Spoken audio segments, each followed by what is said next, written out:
In terms of Passivhaus then, and the challenges of construction, what do you feel, maybe even design as well, the challenges of design and construction, what are the most challenging aspects of that? So it's slightly different in terms of a standard house. Like I mentioned previously, the client has to want to do the Passivhaus.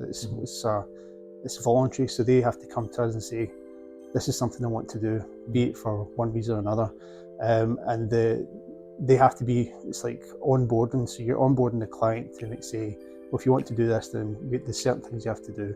It's the same when you get a contractor on the job, so that the contractor has to be willing to do the work that makes it a Passivhaus. And in general, it's not a difficult task. Most builders would be competent enough to build it. It's the difficult section is making sure that they are on board and taking on what you're saying to them, so that the key things like the airtight membrane that's on the project has to be maintained. On a standard house, you'll find there's rips all over the membranes, externally and internally.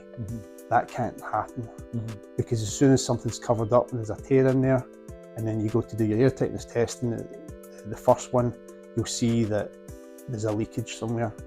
And then we do the second one. If that's not been addressed, then you have to go back in there and you have to find out where that tear is.